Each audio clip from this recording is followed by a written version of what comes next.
Kuya Reagan.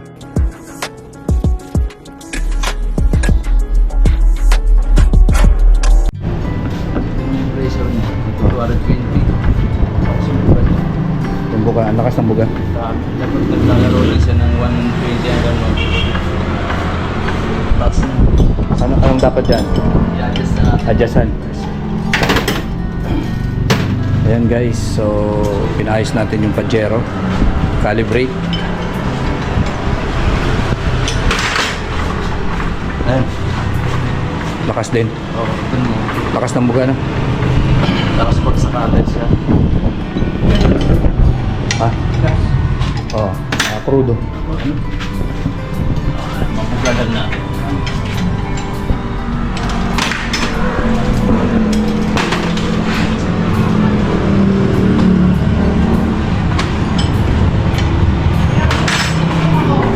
Hot? Dami. Dapat pa, ano lang, smooth lang yan, ano? Ano, Smooth lang, parang, optimize po siya dapat kasi nasusunod yung phone sa akin. oo. Kaya malakas din yung crudo, no? Aksaya. Isa po yun sa dahilan. Ayan, ito natin. Bumagod na. Oo. Dapat ganun lang siya. Oo.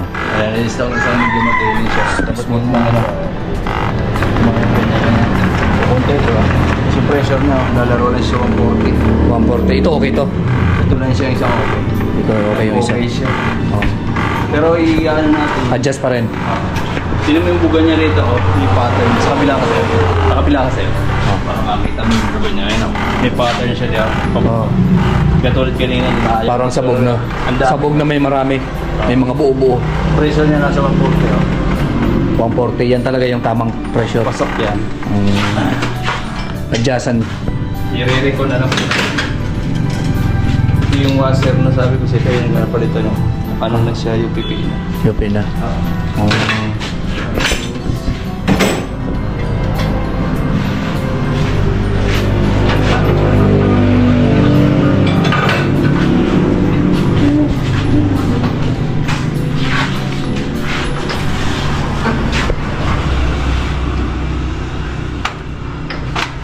Yan yung fuel filter. Fuel filter. Check natin kung anong resulta.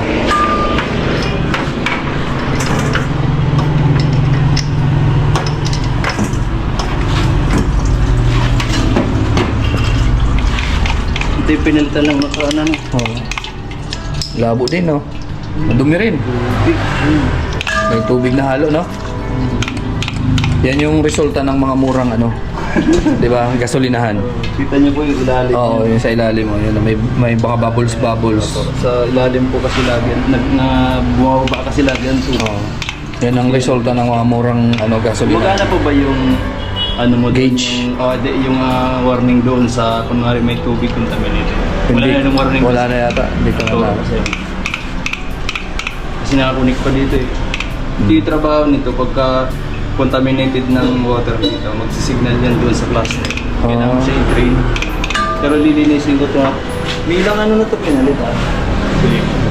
Ano pa lang, buwan na rin kaso hindi man yan nagagamit. Bihira ito magamit simula nung magka-problema. Lilinisin ko. Oo. Bali mamaya malamang ito.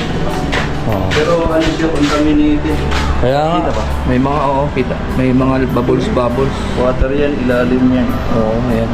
May mga bubbles tsaka may mga dumi. Hindi na nakakasira. Nandun sa loob yung anong tubig. So, ayan nga, mga palangga. Ganyan po yung resulta ng crudo po na gasolinahan na mura. Yan. Ako kasi pag nagkukrudo, dun lang sa ano. Saan mo lang dyan? Ha? Saan mo nagkasarat? Nagagas. Kasi nung ako lagi nagagamit yan, ang ginagamit ko, Petron, yung mga bagong gasolinahan. Pero ngayon, hindi ko alam kasi kung saan nagkukrudo kasi. Kahit saan naman.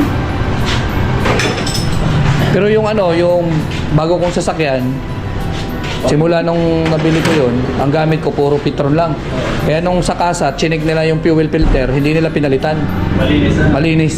Ganun pa rin ang kinabit kasi wala naman daw dumi. Lalo pang mga electronics mo sila. Oo. Hindi ako nagagas sa iba, kundi Petron lang.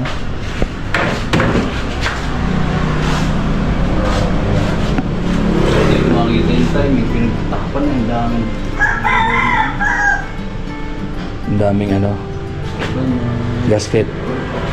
Lilinisin mo natin. Ano estimate mo? Balikan ko mamayang hapon o bukas? Oo. Hapon? Ay, hindi. Iwan kang number. Oh. Mag-iwan mo ng number sa akin, sir. Gusto ko mamaya, inform kita. Pero kung hanggang bukas pa natin ito malatapos. Oh, para malaman din natin kung Observan ko yun. tsaka bukas start na siya. Oo. Iba kasi sa umaga, hirap talaga siya, hard start siya. Pag ano, matingin ako ng sample sa ano mo, Sa sa tangke mo. tangke.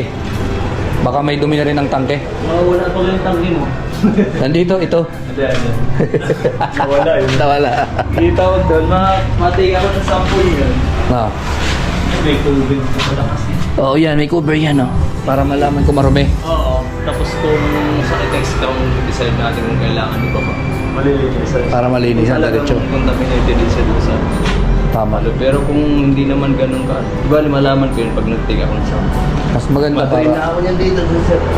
Hindi ko pa nakakapalinis. Hindi pa ako nakapagpalinis yan. Para pagka kinalas, sigurado na malinis na lahat, no? Yung daloy niya. Mas munggal.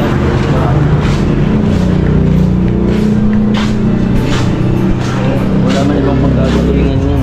Kaya nga, siguro na may ano yung ano, may halo na tubig yung krudo na Iwan ka ng pumapasok. number mamaya. Sige, sige. Tapos, pagka na-inspect ko na, inform kita. Sige. Para kung ano yung... Ano nangyari dito? Ano na. Hindi naman. Hindi pa man siya... Nasabitan din naman. Ano lang ang tawag doon? Yung nakakastas yan doon sa ano, sa body. Yung cover man, wala man siya. Okay lang yan. Ito yung injection pump. Oo, yan. Pinaka-ano. Itong kay sir, ano ito, turbo type. Turbo type. Maturbo ka, di ba? Turbo. Kakaiba kasi yan. Ito, turbo type. Mayroon yan non-turbo. Oo. Umaga ito non-turbo. Dito. Maliit. Parang katulad lang.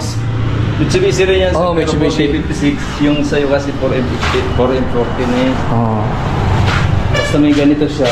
Sa ibabaw. Yan yung tumutunog na parang nag-whistle. Turbo po yan. Mitsubishi ng turbo. Kaya maraming kalasin. Pwede naman bumalik ako mamaya, daanan ko ulit mamayang hapon. Opo, oo. Oo.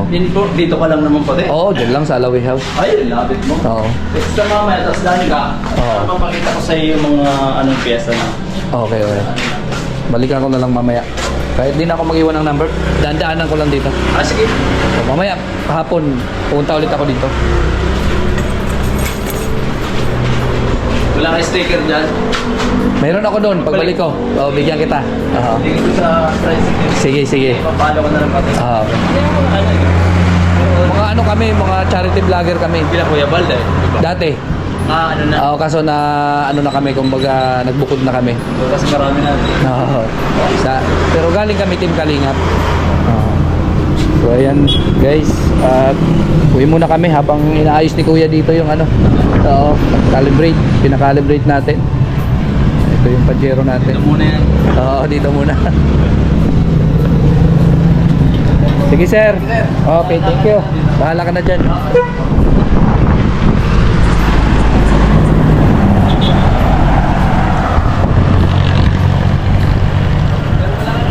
Wala ka na yung gamit doon. Wala naman.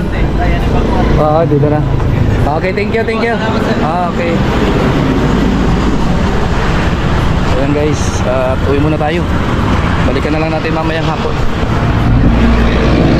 At yan, ganun talaga ang may sasakyan, magastos, pero kailangan natin tanggapin dahil normal yan. Normal yan na may sasakyan, may gastos, and kailangan may nakareading pang maintenance. So, ayan po, hanggang dito lang muna ang ating vlog dito sa ating pagpapaayos po ng ating Pajero, and muli na naman siya magagamit after po maayos.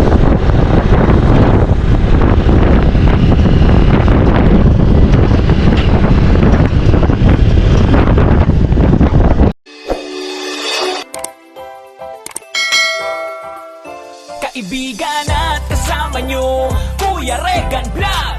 Matulungin at mabuti sa kapwa, matanda man o mga bata, sa adventure ay isasama ka. Kabutihan lagi ang dala, saan man magpunta, Kuya Regan.